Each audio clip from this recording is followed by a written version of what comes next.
Hello guys, welcome sa channel ko. Hanggang ngayon ba hindi ka pa rin marunong mag-book ng Maxim? Huwag kang mag-alala, sa video ito. Tuturuan kita ng mga tamang paraan paano mag-book sa Maxim. Tara, pero bagong lahat, intro muna tayo.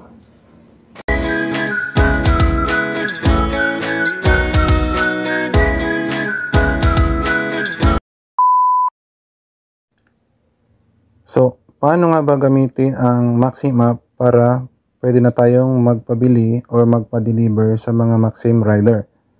Unang-una sa lahat, kailangan meron tayong tinatawag na Maxim app na kailangan natin ma-download sa Google Play Store or sa Apple Store. For this video tutorial, meron akong Maxim app dito sa aking cellphone. Tara, buksan natin ang app at simulan ang tutorial.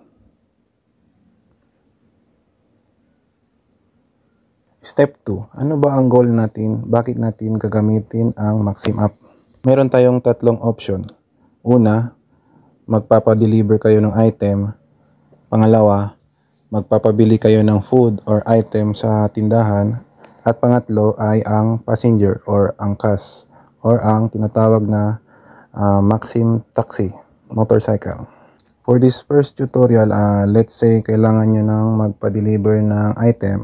Let's say isa kayong online seller or meron kayong kaibigan na kailangan ng isang item na meron kayo at gusto nyong magpadala. Ang una nyong gagawin ay kailangan nyong ayusin ang pick up location nyo.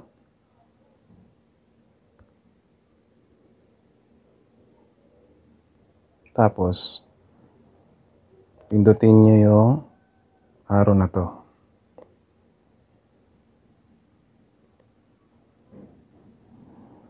At once na-set nyo na, tap na yung check. Paalala lang guys ang pickup location ay lagi yan na sa taas.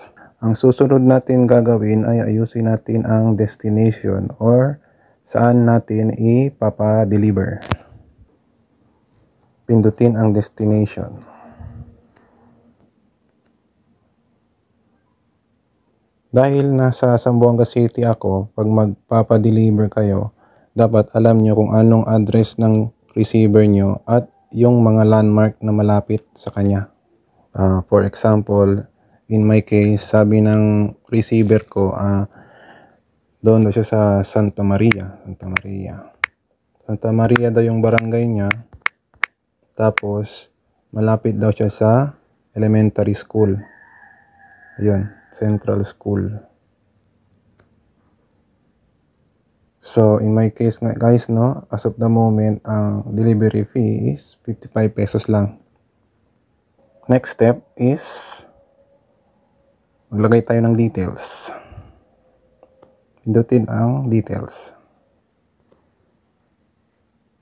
Sa nakikita nyo nga dito, mayroon mga extra options, tulad ng additional compensation, change for, at saka tip, at saka details. Isa-isahin natin, So, ito sa additional compensation, gagamitin mo lang ito kung gusto mong makunin agad ito ng mga rider, magka-interest agad, Pwede ka magdagdag ng plus 10, plus 20, hanggang plus 200.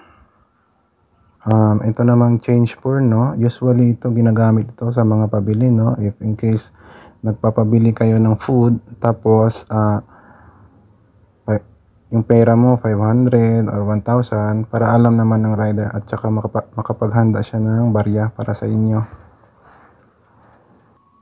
Ito namang tip, pwede kang magbigay ng tip sa rider. Pwede 10 to 50 pesos. Bale, pwede mo itong ibigay sa rider kahit nakuha na niya itong booking. Di tulad ng additional compensation, mabibigay mo lang ito habang hindi pa nakukuha ng rider ang booking mo. Tapos dito naman sa additional information, required talaga ito maglagay, kasi yung mga delivery rider natin, mga Maxim rider, hindi naman nila alam or mahula kung ano yung goal ng booking na to. So dapat maglagay talaga tayo. For example, magpapadeliver ka, sabihin mo dito COD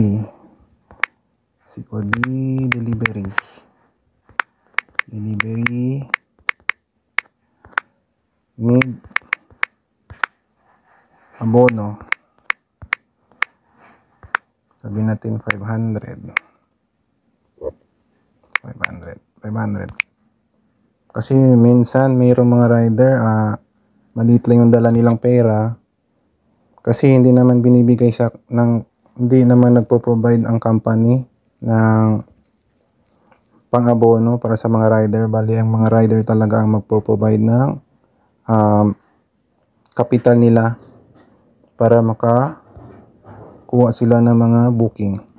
Tapos kung angkas naman, sabihin nyo dito kung kailangan nyo naman ay taxi, motorcycle, sabihin nyo angkas po, wala po akong dalang helmet, ganyan. Tapos kung set ng lahat, pindutin mo lang yung done.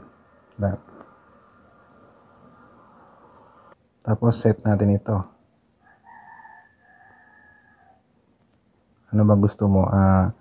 Magbabayad ka ba ng cash or magbabayad ka ng GCash?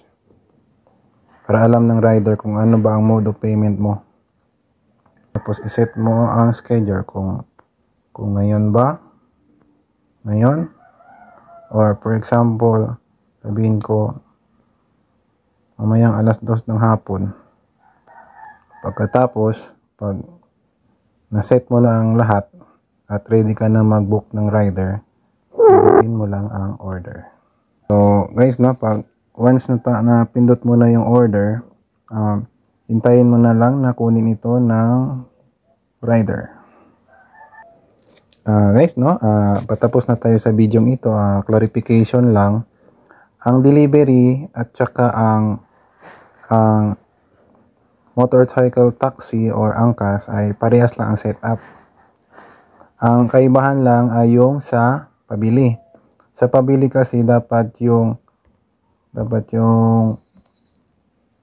pick up location nyo ay dapat doon sa store o sa tindahan. Tapos yung naman sa destination ay yung saan yung location mo or yung bahay mo. So that's it guys. Tapos na tayo sa video ito. Sana meron kang natutunan. Tapos kung meron kang mga tanong, huwag kang mahiyang mag-iwan ng comment sa baba. At bago tayo matapos, huwag niyong kalimutan na i-like itong video at mag-subscribe na rin kayo. Salamat!